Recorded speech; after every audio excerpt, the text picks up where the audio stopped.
Okay, this is part 4, the final. Off camera today, I tried to do the dial chord. Cannot do it. That's a talent. It's an art. And very, very few people can do it. I tried. So, don't tell me I can do it, because I know my limitations. I tried it. I took the dial off again. I couldn't even see to get the knot in here because you had to put a little like a loop in here. I couldn't even see to do that. It's like threading a needle. And I could not wind it around. It just did not work. So this dial chord here was in with the ham radio stuff. Over here that I got at the ham auction, like the coils and stuff like that, it was an estate sale. So let's put it back in there, because we're never going to use it. No luck on the cabinet at all. I cleaned it, and it's just dull. It's just dull. Now, I still don't have any wax. I was going to wait till after the holidays to do that anyways. But it's dull just like this one down here. Okay? I was told a polishing compound is a good thing to use on it too. I used some cleaner on it, not the abrasive cleaner. I found out, to my surprise, that there was a crack in the side of the cabinet right here. I didn't even notice that until I started cleaning it, and I was wondering what was moving there. So I put some Gorilla Tape in there to hold it together, as I'm not going to deal with that. That's beyond me. So I did also coated the whole speaker cone with Duco cement, because it's just too brittle, too fragile. And that's what I did with the radio I sent, the Philco I sent to Doug. Not sure if I used Carpenter's wood glue or Duco cement on it, but I covered the whole cone. That kind of like makes it more solid and less brittle. I also, when I took this off, I put some masking tape here instead of that Scotch tape, so that it is less apt to pull this writing off. But I'm not dealing with the dial chord. I'm sorry, guys. It's just the way it is. So this is part 4, the final. It's going to be set on one station, and that's the end of it. Nice little radio, but there's no way I'm going to use a dial chord, get a dial chord on it. I cleaned up the spring. I took off the rest of the string that was on it, and I put some more masking tape to hold it in place. Just can't do that. It's just too damn difficult. Like I say, it's a talent. And there's no point in getting aggravated with it. When you can't do something, that's it. And now all we're going to do is we'll put this tube back in here, because I had taken it out to glue the speaker.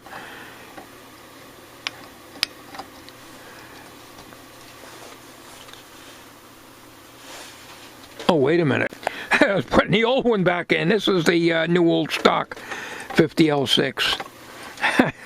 We don't want to do that. Okay. Okay, so I did some more research on the 100,000 ohm resistor.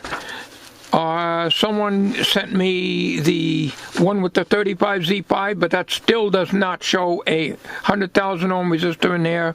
I didn't get a chance to answer some of the comments. One fellow said that maybe there's a possibility your IF coil is open. 22.5 ohms on each one of these coils, primary and secondary, so they are not open. This 100,000 ohm resistor right there, between the two yellow caps, is across the secondary, essentially, of the first IF, as I recall. I said second IF, I believe so. Okay, so the coils test good. Why it's in there, I don't know, but I am not going to worry about it. What I did here also, I don't think you can see it. No, you won't be able to see it, but there was a rubber wire with disintegrating insulation, so I broke it all out of there with a needle nose, and that's a mess, and I clipped one end and slid some spaghetti tubing over it, J-hooked the other end and connected it up, rather than to change the whole wire. I don't know what's easier, using that method or taking the wire out. So, everything's done except this 270,000 ohm resistor right now. I'm not going to worry about that. I don't have one in that wattage. I have half watt and maybe 1 watt, and I think these are 2 watts.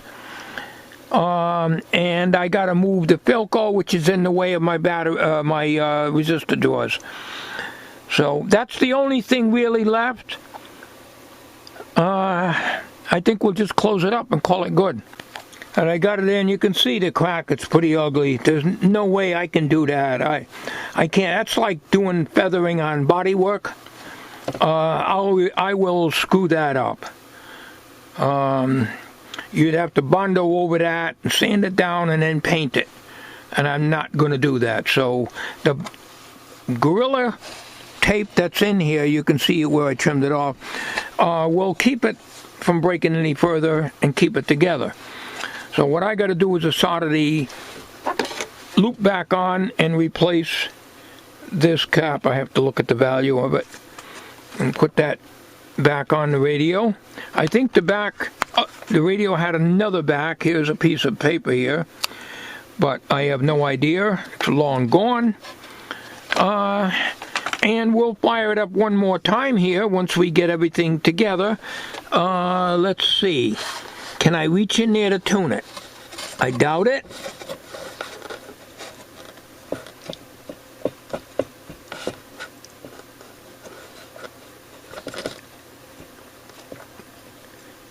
Yeah, but it's going to be a SOB.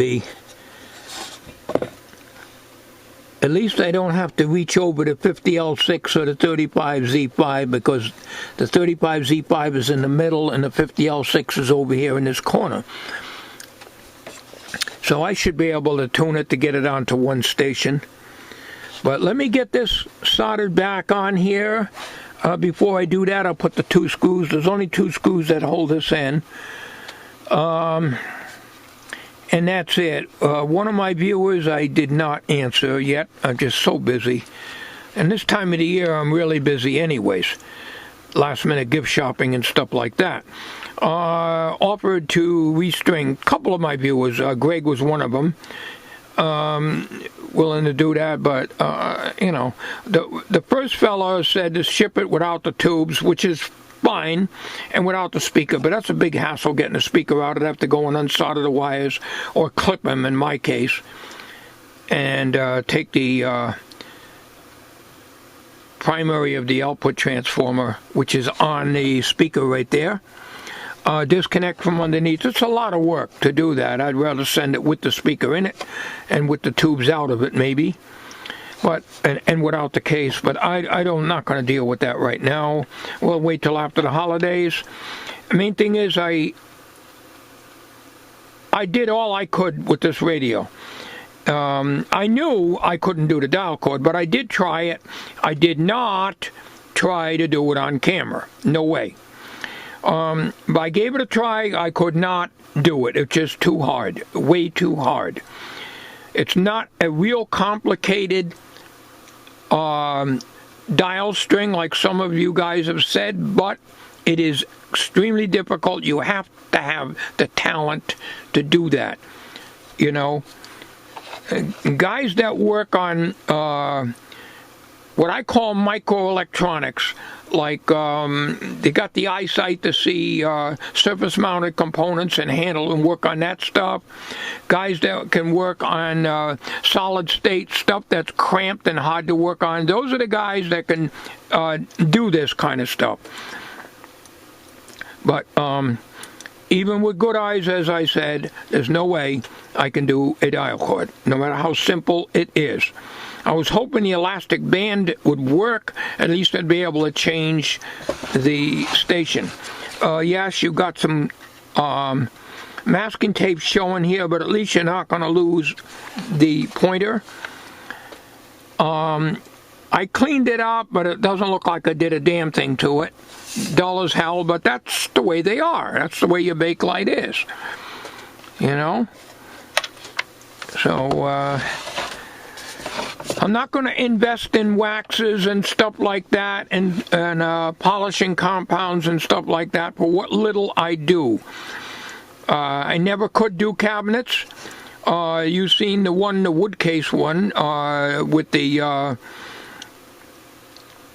with the goop cleaner. That did a good job, but once it dries up and gone, it's back down to what it was. It's in the house now, but it looks like I never did anything to it. So Old English is the best, but when I used Old English on this, it looked good, but now, as you can see probably, it's back to its dull self again. Okay, we're getting there. What a job.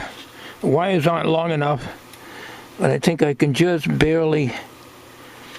I may have to extend them. But I'll do that off camera, of course.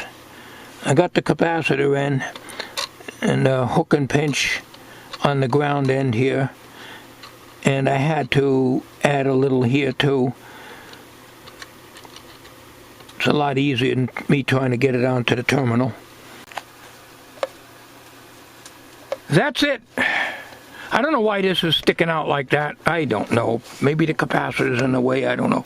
But the antenna wire is not soldered on.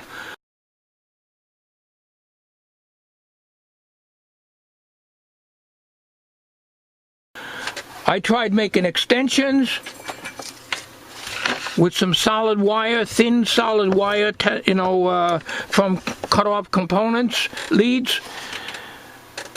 I could not get the wires on there. I could not solder them. Them little extensions kept falling off. So,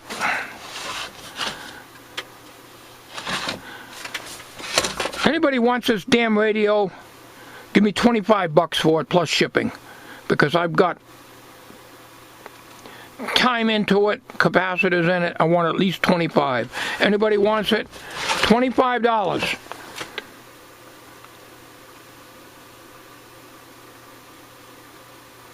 Thanks for watching.